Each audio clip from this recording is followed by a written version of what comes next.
은혜로운 찬양으로 예배의 문을 열어주신 IMC 찬양팀과 귀한 찬양으로 하나님께 영광 돌린 글로리아 찬양대에 감사를 드립니다. 여러분들에게 있어서 인생 영화가 있으십니까?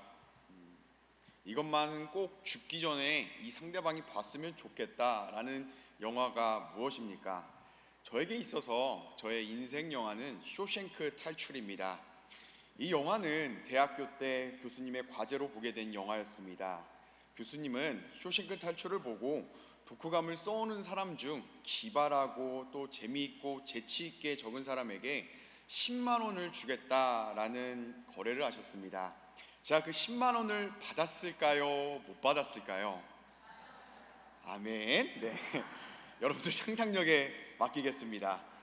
영화의 시작은 이렇습니다. 죄수들이 무리 속에서 이제 억울하게 수감되어 한 남자가 들어가게 됩니다. 그리고 그 수감되어 들어오는 무리들을 보면서 죄수들은 그들을 신입이다 라고 이야기합니다. 그리고 자연스레 내기가 시작됩니다. 나는 저 신입에게 걸겠어. 나는 저 다른 신입에게 걸 거야. 이 죄수들은 지금 무엇을 하는 것일까요? 혹시 남자 성도님들 중에 군대에 입대하는 당일날 첫날 밤을 기억하시는 분이 계십니까? 그 막막함은 이루 말할 수가 없습니다. 감옥에서의 첫날 밤은 그것보다 더 당황스럽고 무서울 것입니다. 그렇게 쇼생크의 밤이 찾아왔습니다. 그런데 죄수 중에 한 사람이 자신은 억울하다고, 자기는 여기에 들어올 이유가 없다고 하면서 크게 울기 시작했습니다. 그렇게 새로 들어온 죄수가 울기 시작하자 감옥의 죄수들은 박수를 치고 환호성을 지르기 시작합니다. 그렇습니다. 죄수들은 누가 가장 먼저 울 것인가 라는 내용으로 내기를 걸었던 것입니다. 신입이 우는 소리에 죄수들은 환호성을 치는데 그 소리가 너무 시끄러워서 간수장이 들어왔고 그 간수장은 그 울고 있는 사람을 때렸습니다. 그렇게 그 우는 사람은 간수장에게 맞아 죽게 됩니다. 다음날 주인공 앤디는 어제 간수장에게 맞은 사람이 죽었다라는 소식을 듣고 사람들에게 이렇게 물어봅니다. 그의 이름이 무엇입니까? 그러자 한 사람이 앤디에게 이렇게 말합니다. 여기서 이름이 뭐가 중요한데? 쇼생크 탈출의 시작은 내기와 죽음으로부터 시작됩니다. 한 사람의 두려움과 공포가 다른 사람들의 즐거움이 되는 공간입니다. 그 장소에서 앤디는 억울하게 누명을 씌어 들어가게 됩니다. 그렇게 이야기가 진행되는데 레드라는 사람이 앤디라는 주인공을 보며 다음과 같이 말합니다.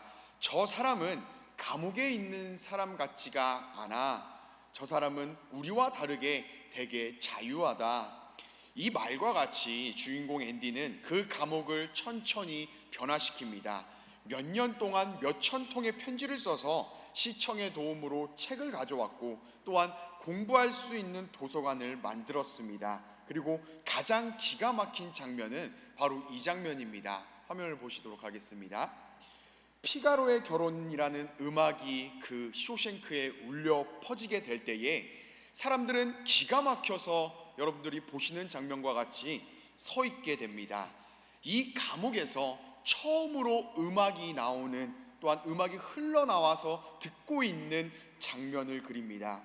영화 쇼생크 감독은 내기와 죽음의 이야기에서 도서관과 음악이 있는 곳으로 변해가는 모습을 천천히 그려가고 있습니다. 그러던 중에 앤디 주인공이 교도소장의 말을 거역하여 오랜 기간 독방에 갇히게 됩니다. 그 독방의 기간을 보내고 동료들은 앤디에게 얼마나 힘들었는지 놀리면서 이렇게 또 말합니다. 앤디, 너 정말 힘들었지? 내가 그 독방에 살아보니까 나는 정말 지옥 같더라고. 그때에 앤디는 동료에게 이렇게 말합니다. 나는 독방에서 음악을 들었고 또한 독방에서 책을 읽었으며 나는 거기서 희망을 보게 되었어. 그러자 레드가 다음과 같이 말합니다. 이 쇼생크 감옥에서 희망은 나쁜 거야. 고통이라고. 그 희망 고문 때문에 사람이 얼마나 미쳐가고 힘들어지는지 알아? 레드는 상황에서 타협하여 그 상황에서 희망을 버렸습니다. 그러나 주인공 앤디는 쇼생크라는 감옥과 같은 상황에서 자신의 자유와 자신 안에 있는 희망을 포기하지 않았습니다. 혹시 영화를 보게 되신다면 브록스라는 인물을 한번 유심히 보길 소망합니다. 이 브록스는 쇼생크에서 탈출하게 되는데 가석방을 당하게 됩니다. 그러나 그는 며칠 뒤에 죽게 됩니다. 40년 동안 쇼생크 감옥에서 살아온 그는 세상에 살아갈 용기와 세상을 새롭게 살아갈 방법을 몰랐기 때문에 그는 결국 자살을 선택하게 됩니다. 이 소식을 듣게 된 레드는 이렇게 말합니다. 브록스는 쇼생크에 길들여졌어. 세상 사람들에게 여기가 감옥이지만 그에게 여기는 감옥이 아니라 집이었던 거야. 그러나 주인공 앤디는 다릅니다. 이 쇼생크를 변화시키며 그곳에 또한 길들여지지도 않습니다. 그는 진정으로 참된 자유를 누리는 사람이었습니다. 오늘 본문에서 앤디와 같은 사람이 등장합니다. 바로 베드로와 요한입니다. 오늘 본문 3장에 들어가기 앞서 사도행전 1장에서 2장의 내용을 유심히 살펴보아야 합니다. 사실 저는 사도행전 1장과 2장을 매우 중요하게 여기는 사람 중 한 사람입니다. 예수 그리스도께서 부활하셔서 40일 동안 하나님의 나라에 관해 이야기해 주시고 성령이 너희에게 임할 것이다 라는 약속을 해 주십니다.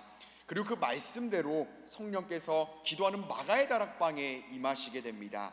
이때 성경은 경건한 유대인들이 천하 각국으로부터 와서 예루살렘에 머물게 되었다라고 증언합니다. 이때 디아스포라 유대인들은 자기가 살고 있는 그 지역의 언어로 기도하는 사람들을 바라보게 됩니다. 그래서 그들은 다음과 같이 증언합니다. 이들이 우리가 각각 태어난 곳, 우리가 각각 살고 있는 언어로 기도하는 것이 어찌 됨이냐. 마가의 다락방에서 시작된 방언 기도는 다른 나라의 언어의 기도입니다. 예를 들어서 제가 중국어 또는 불어를 배운 적도 없는데 그 언어로 기도하는 것을 이야기합니다. 예수님의 말씀대로 성령께서 임하셨을 때에 나타나는 첫 번째 표적이 이 방언의 기사입니다. 바벨탑 이후 사람들의 언어가 찢어져서 서로가 서로 소통되지 않고 서로가 흩어지는 역사가 시작되었습니다. 그러나 십자가가 세워지고 성령의 임재가 이루어지자 다시 서로 소통이 회복되고 하나가 되는 순간을 그리고 있습니다. 그리고 이 성령으로 말미암아 하나의 공동체가 만들어지는데 그 공동체의 설명이 사도행전 2장 43절부터 47절에 자세히 기록되어 있습니다. 이 공동체는 서로 물건을 통용하고 또 다른 사람에게 자신의 것을 내어주는 공동체입니다. 이러한 공동체는 지금까지 역사에 없었던 새로운 공동체입니다. 여러분들, 사람이 누구입니까? 또한 사람이 모이는 곳에 무엇이 가득합니까? 웨슬리 목사님은 그의 설교 원제에서 사람을 다음과 같이 표현하셨습니다. 모든 사람은 악하다. 노아의 이전 삶이나 노아 시대의 삶이나 노아 시대 이후의 삶이든지 하나님은 사람 마음에 악이 충만한 것을 보셨다. 인류 역사를 읽어보고 또 성경을 읽어봐도 인류는 자기 자신이 살아남기 위해서 상대방을 죽입니다. 내가 살아가기 위해서 상대방을 밟고 올라가야 되는 것이 인류의 역사입니다. 그래서 히브리 대학 교수인 유발 하라리는 인류의 역사는 칼의 역사다라고 증언합니다. 그러나 성령으로 말미암아 시작된 이 성령 공동체는 다릅니다. 기존 세상을 뛰어넘는 새로운 공동체가 있다라고 증언합니다. 이러한 기본 개념을 우리 마음 가운데에 탑재하면 또한 기억하면 오늘 본문에 들어갈 준비가 되어 있습니다. 오늘 본문은 우리가 너무나 잘 알고 있는 내용으로 되어 있습니다. 그러나 원하고 바라는 것은 성령께서 오늘 말씀을 통하여 오늘 본문을 통하여 우리를 위로하시고 새로운 통찰과 새로운 힘을 허락해 주실 줄 믿습니다. 첫째로 주목할 것은 우리는 새로운 존재가 되어야 됩니다. 우리 다 함께 1절에서 2절의 말씀을 합독하시겠습니다. 시작. 제9시 기도 시간에 베드로와 요한이 성전에 올라갈새 나오면서 못 걷게 된 이를 사람들이 메고 오니 이는 성전에 들어가는 사람에게 구걸하기 위하여 날마다 미문이라는 성전문에 두는 자라. 아멘. 본문의 내용은 오늘 오후 3시에 베드로와 요한이 성전으로 기도하러 올라가면서 안진뱅이를 고쳤다라고 증언합니다. 그런데 재밌는 것은 1절 시작하는 부분에 제9시라는 단어가 우리를 주목하게 만듭니다. 이는 우리에게 다음과 같이 요청합니다. 오늘 본문을 너무 쉽게 들어가지 마십시오. 베드로와 요한은 사도행전 1장과 2장에서 예수님께서 약속하신 성령을 받은 사람입니다. 여기서 베드로는 예수님께서 예루살렘에 끌려가실 때에 예수님을 끝까지 따라가지만 끝내 모른다고 부인하는 그때의 그 장소의 그 밤의 베드로가 아닙니다. 성령의 강림 이후 오후 3시 대낮에 베드로와 요한은 성전으로 올라가고 있습니다. 여기서 저는 베드로는 전보다 뛰어나졌다라는 것을 말하고 싶은 것이 아닙니다. 이제 베드로는 존재 자체가 달라졌습니다. 존재가 달라졌다라는 것은 무엇을 말합니까? 베드로는 더 이상 세상 위에 서 있는 것이 아니라 믿음 위에, 신앙 위에 서 있는 사람이 되었다라는 것을 이야기합니다. 이제 그는 새로운 존재가 되었습니다. 마치 이는 고린도후서 5장 17절에서 18절의 말씀과 같습니다. 제가 봉독하겠습니다. 그런즉 누구든지 그리스도 안에 있으면 새로운 피조물이라 이전 것은 지나갔으니 보라 새 것이 되었도다. 모든 것이 하나님께로 났으며 그가 그리스도로 말미암아 우리를 자기와 화목하게 하시고 또 우리에게 화목하게 하시는 직분을 주셨으니. 아멘. 우리는 그리스도 안에서 새로운 피조물입니다. 세상을 발판으로 살아가는 사람들이 아니라 믿음, 신앙을 발판으로 살아가는 사람입니다. 그렇게 새롭게 변화된 사람, 그 그리스도 안에서 새롭게 거듭난 사람은 오늘 18절의 말씀처럼 모든 것이 하나님께로부터 났고 하나님께서 우리를 구원하셨구나라는 것을 깨닫게 됩니다. 이 새로운 존재가 된 베드로와 요한이 지금 모든 사람들이 걸어다니는 대낮에 예루살렘 성전으로 올라가고 있습니다. 예수님이 죽고 마치 1년도 지나지 않는 지금 예수를 죽인 예루살렘 지도자들은 자신이 옳았어 라고 생각했던 그때에 사도행전 3장은 베드로와 요한의 새로운 걸음을 증언합니다. 사랑하는 임마누엘 교회 성도 여러분, 존재가 바뀌지 않으면 행동은 크게 변하지 않습니다. 쇼생크 탈출의 레드가 앤디를 바라볼 적에 저 사람은 감옥에 갇혀있지만 참 자유해 라는 말을 기억해 보십시오. 레드는 앤디가 좋아서 그의 행동을 따라하고 모든 행동을 돕지만 그 앤디처럼 자유롭지 못했습니다. 행동하는 척은 할 수 있고 그 사람을 따라할 수 있지만 그 행동은 내가 아닙니다. 앤디는 상황과 조건으로부터 자유합니다. 물론 영화를 보면서 앤디가 불평불만하고 근심과 걱정하는 모습이 나타납니다. 그러나 분명한 것은 앤디 안에 있는 자유함은 그 어떠한 것도 흔들지 못합니다. 이와 같이 성령님은 베드로와 요한을 상황과 조건 속에서 자유하게 하셨습니다. 그것이 비록 죽음일지라도 그들을 어떻게 하지 못합니다. 죽음도 그들을 어떻게 하지 못한다라는 증언, 여러분들 혹시 들어본 적이 있으십니까? 어떠한 상황도 비록 죽음일지라도 사망이라도 우리를 흔들지 못한다라는 증언은 기독교밖에 있지 않습니다. 이 놀라운 자유함은 성령으로 말미암아 다시 거듭난 사람에게 주어지는 놀라운 힘입니다. 어떠한 상황도 우리의 자유함을 무너뜨리지 못하고 어떠한 상황도 우리의 존재를 흔들지 못합니다. 이것이 예수를 믿는 사람의 다름입니다. 보통 사람들은 한 번 순종하고 두 번 순종할 수 있지만 끝내 불평불만합니다. 그러나 성령으로 말미암아 거듭난 사람은 한 번의 순종과 두 번의 순종으로 말미암아 그리스도의 장성한 분량까지 이르게 될 줄 믿습니다. 바라기는 성령으로 말미암아 다시 새롭게 되는 역사가 여러분들 삶 속에서 매일매일 나타나시길 소망합니다. 둘째로 새롭게 거듭난 자에게는 예수 그리스도의 이름이 있습니다. 우리 다 함께 3절에서 6절의 말씀을 합독하시겠습니다. 시작. 그가 베드로와 요한이 성전에 들어가려 함을 보고 구걸하거늘 베드로가 요한과 더불어 주목하여 이르되 우리를 보라 하니 그가 그들에게 무엇을 얻을까 하여 바라보거늘 베드로가 이르되 은과 금은 내게 없거니와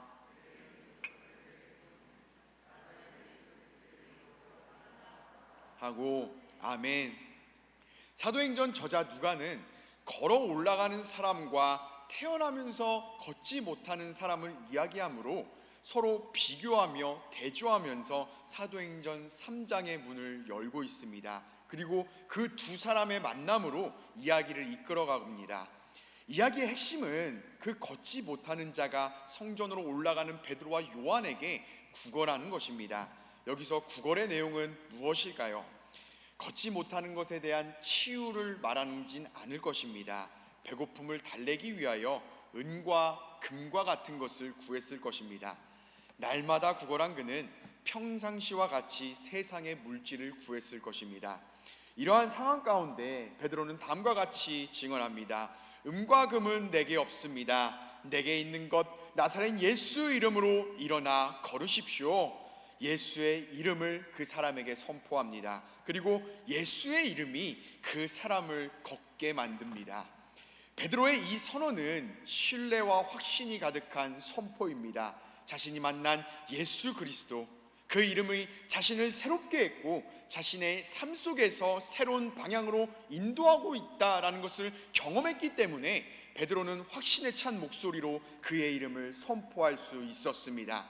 이것이 베드로가 경험한 내용이고 신앙의 간증의 힘이지 않습니까? 교리와 장정을 자세히 보면 감리회 신학을 위한 지침 5개의 항목이 있습니다. 첫째는 성경, 둘째는 전통, 셋째는 체험, 넷째는 이성, 마지막 톡창 문화입니다. 감리교 신학에서는 체험과 신앙의 경험을 결코 소홀히 여기거나 무시하고 가볍게 여기지 않습니다. 그리고 무분별한 체험을 막기 위해 이성 또한 중요시 여기고 있습니다. 여러분들, 신앙의 체험과 간증이 여러분들에게 신앙생활할 수 있는 힘을 허락하신 줄 믿으시길 소망합니다. 특별한 신비한 체험뿐만 아니라 또한 은사적인 체험을 말하는 것이 아닌 하나님께서 나를 위하여 나를 사랑하사 예수 그리스도를 보내셨구나, 하나님께서 예수 그리스도를 통하여 나를 붙잡고 계시는구나 라는 이러한 이성적인 경험과 체험이 여러분들에게 은과 금을 의지하기보다는 예수 그리스도의 이름을 의지하게 만들 줄 믿습니다. 그렇게 베드로의 선포를 듣고 그의 손을 잡은 안진뱅이에게 놀라운 은혜가 임하게 됩니다. 그는 성전으로 올라갈 수 있는 힘을 얻게 되었고 이제 성전 안으로 들어가서 하나님을 찬송하기 시작합니다. 아니, 찬송할 수밖에 없습니다. 태어나면서 걷지 못하는 사람이 걷게 되는 상황이 됐는데 어떻게 가만히 있을 수 있겠습니까? 그의 입술은 구걸하는 입술에서 하나님을 찬송하는 입술로 변하게 되었습니다. 하나님의 은혜를 누리는 사람은 그의 입술도 이와 같이 달라집니다. 이 백성은 내가 나를 위하여 지었나니 나를 찬송하게 하려 함이니라. 아멘. 이 사람은 예수 그리스도의 이름을 통하여 하나님의 형상으로 다시 세워짐을 받았습니다. 기독교는 이렇게 은혜가 아니고선 설명할 길이 없습니다. 정말로 하나님의 은혜가 아니고서는 설명할 방법이 없습니다. 은혜가 무엇입니까? 요한복음 5장에 보면 베데스다의 연못의 이야기가 기록되어 있습니다. 베데스다란 말은 은총의 집, 은혜의 집입니다. 그런데 거기서 저수지가 하나 있는데 아주 가끔씩 천사가 그 물을 움직일 때가 있다고 합니다. 그때에 몸을 먼저 담근 사람이 그 안에 있는 모든 질병이 치유받는다라는 전설이 흘러다니고 있었습니다. 거기에는 많은 병자들이 있었고, 그리고 특별히 움직이지 못하는 38년 된 병자가 있었습니다. 그는 예수님께 다음과 같이 말합니다. 예수님, 물이 움직일 때 나를 연못에 넣어주는 사람이 없어서 내가 낫지 못합니다. 은혜, 그것은 거저주는 것입니다.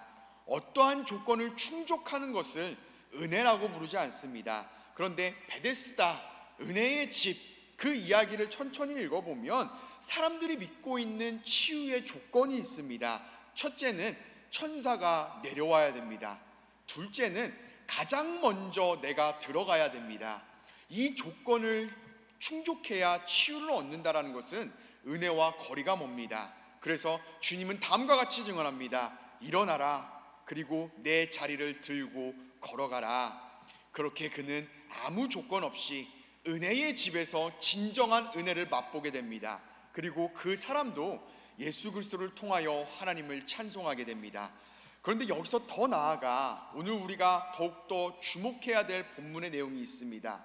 안진뱅이가 받고 있는 은혜의 장소가 어디입니까? 성전 안이 아니라 성전 밖에서 하나님의 은혜를 누리고 있습니다. 성전 밖에서의 은혜가 성전 안에서 하나님의 은혜를 찬양하게 만들고 있습니다. 여러분들의 성전 밖은 하나님의 은혜로 충만하십니까? 한 주간의 담임 목사님을 통하여 선포되는 말씀에 힘을 얻고 한 주간의 실천을 통하여 우리의 삶을 한 예수 그리스도의 증인으로 나타낸다면 자연스레 그리스도의 향기가 나타날 줄 믿습니다. 바라기는 하나님의 은혜로 말미암아 다시 걷게 된 우리의 삶 속에서 놀라운 간증들이 피어나며 예수 그리스도의 이름이 가득하길 소망합니다. 마지막으로 주목할 세 번째는 거듭난 사람은 예수 그리스도의 증인입니다. 우리 다 함께 9절에서 10절의 말씀을 합독하시겠습니다. 시작. 모든 백성이 그 걷는 것과 하나님을 찬송함을 보고 그가 본래 성전 미문에 앉아 구걸하던 사람인 줄 알고 그에게 일어난 일로 인하여 아멘. 여러분들, 이 사람이 얼마나 앉아 있었는지 알고 계십니까? 사도행전 4장 22절은 이렇게 증언합니다. 이 표적으로 병 나은 사람은 40여세나 되었더라. 40년, 평균 40년 동안 이 사람은 걷지도 못하고 앉아 있었습니다. 사람들이 그 사람이 걸어다니는 것을 바라보면서 그 사람을 주목하기 시작합니다. 저 사람이 어떻게 걸어갈 수 있는가? 또한 저 사람이 어떻게 하나님의 성전에서 하나님을 찬송할 수 있는가? 이렇게 많은 사람들이 의문을 품게 됩니다. 그런데 사람들은 그 안진뱅이를 주목하는 것에서 끝나지 아니하고 베드로와 요한을 주목하기 시작합니다. 그리고 이렇게 증언합니다. 이들은 어떤 사람이기에 이 사람을 일으켜 세우는 것인가? 이러한 물음 앞에 베드로와 요한은 다음과 같이 증언합니다. 어찌하여 우리를 주목하여 봅니까? 우리가 한 것이 아닙니다. 여러분들은 생명의 주를 죽였지만 하나님께서 그 생명의 주인 예수 그리스도를 죽은 자 가운데서 살리셨습니다. 우리가 이 일의 증인입니다. 우리가 증언하는 이 이름이, 그 이름이 예수 그리스도가 이 사람을 걷게 했습니다. 여러분들, 주님이 승천하시기 전에 제자들에게 무슨 말씀을 하신지 알고 계십니까? 오직 성령이 너희에게 임하시면 너희가 권능을 받고 예루살렘과 온 유대와 사마리아와 땅끝까지 이르러 내 증인이 되리라. 아멘. 내 증인이 될 것이다 라고 증언합니다. 이제 베드로와 요한은 예수님의 증인이 되었습니다. 예수는 죽었다. 다른 사람은 구원하면서 그는 자기 자신도 구원하지 못하는 사람이 어떻게 창조주냐라는 조롱의 장소에서 예수의 증인으로 서 있습니다. 그리고 당당하게 사내들입 공회로 들어가게 됩니다. 예수님이 겪으셨던 모든 상황, 예수님께서 신문 받았던 것과 같이 베드로와 요한도 신문을 받게 됩니다. 그리고 거기서 이렇게 선포합니다. 다른 이로서는 구원을 받을 수 없나니 천하 사람 중 구원받을 만한 다른 이름을 우리에게 주신 일이 없음이라 하였더라. 아멘. 여러분들, 멋있지 않습니까? 고난이, 죽음이 이제 그들을 어떻게 하지 못합니다. 바라기는 세상이 감당하지 못하는, 세상이 어떻게 하지 못하는 예수 그리스도의 증인이 되시길 소망합니다. 오늘 우리는 예수 그리스도로 말미암아 변한 세 명의 사람을 보았습니다. 베드로, 요한, 그리고 안진뱅이입니다. 이 모든 사람들의 공통점은 하나님을 찬양하며 하나님의 전에 올라갈 수 있었던 이유는 오직 예수 그리스도다라는 사실입니다. 오직 예수 그리스도로 말미암아 거듭났고 오직 예수 그리스도로 말미암아 거듭난 사람의 삶은 그의 이름으로 충만합니다. 그리고 마지막 예수 그리스도의 증인으로 서 있습니다. 오늘 본문은 그냥 단순하게 안진뱅이가 일어났다라고 이야기하는 것이 아닙니다. 예수 그리스도의 복음의 내용이 이들의 삶의 방향을 역전시켰다라는 증언입니다. 복음에는 능력이 있습니다. 바울의 증언을 들어보십시오. 내가 복음을 부끄러워하지 아니하노니 이 복음을 모든 믿는 자들에게 주시는 하나님의 능력이 됨이라. 왜 복음이 능력입니까? 왜 십자가가 능력입니까? 십자가는 우리가 생명의 주, 창조주를 죽인 증거입니다.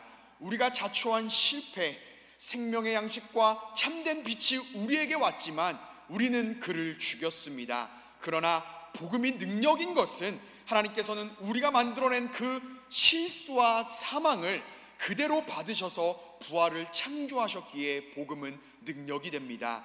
다만 사망이 끝이 아니라 그 사망을 받아서 부활로 역전시키는 복음, 하나님께서 목적하시는 것을 처음부터 끝까지 모르는 우리에게 우리의 행동대로 갚지 아니하시고 우리의 모든 부끄러움과 행동을 끌어안아서 그의 구원과 목적한 바를 이끌어내시는 능력, 이것이 복음인 줄 믿습니다. 바라기는 이 예수 그리스도의 복음이 죽음 앞에서 도망쳤던 요한과 베드로를 변화시켰던 것처럼 또한 안진뱅이에게 새로운 삶을 허락한 것처럼 우리 사랑하는 임마누엘 교회 성도 여러분들에게도 역사하시길 소망합니다. 기도하겠습니다. 하나님, 은혜를 감사드립니다. 우리를 예수 그리스도로 말미암아 우리를 구원하여 새로운 삶으로 인도하심에 감사를 드립니다. 새로운 존재, 새로운 세상으로 살아가는 사람으로서 우리의 현실에 하나님의 은혜가 가득하게 하시고 하나님의 은혜로 말미암아 하나님의 성전에서 하나님의 이름을 높이게 하여 주옵소서. 우리가 부활한 예수님을 만난 사람이고 우리가 고난의 예수님을 증언하는 사람임을 기억하여 우리가 어디에 있든지 어느 곳에 이르든지 예수 그리스도의 증인이 되는 은혜를 허락하여 주옵소서. 이번 한 주는 이웃의 마음을 잘 헤아리겠습니다 라는 결단을 했습니다. 예수님께서 우리의 마음을 잘 헤아려 주신 것처럼 우리가 만나는 사람에게 예수님과 같이 상대방의 마음을 잘 헤아릴 수 있는 지혜 또한 허락하여 주옵소서. 예수 그리스도의 이름으로 기도드립니다. 아멘. 주기도문 하심으로 예배를 마무리하겠습니다. 하늘에 계신 우리 아버지여, 이름이 거룩히 여김을 받으시오며 나라의 마옵시며 뜻이 하늘에서 이루어진 것 같이 땅에서도 이루어지리이다. 오늘날 우리에게 이러한 양식을 주옵시고 우리가 우리에게 죄 지은 자를 사하여 준 것 같이 우리의 죄를 사하여 주옵시고 우리를 시험에 들게 하지 마옵시고 다만 악에서 구하옵소서. 대개의 나라와 권세와 영광이 아버지께 영원히 있사옵나이다. 아멘.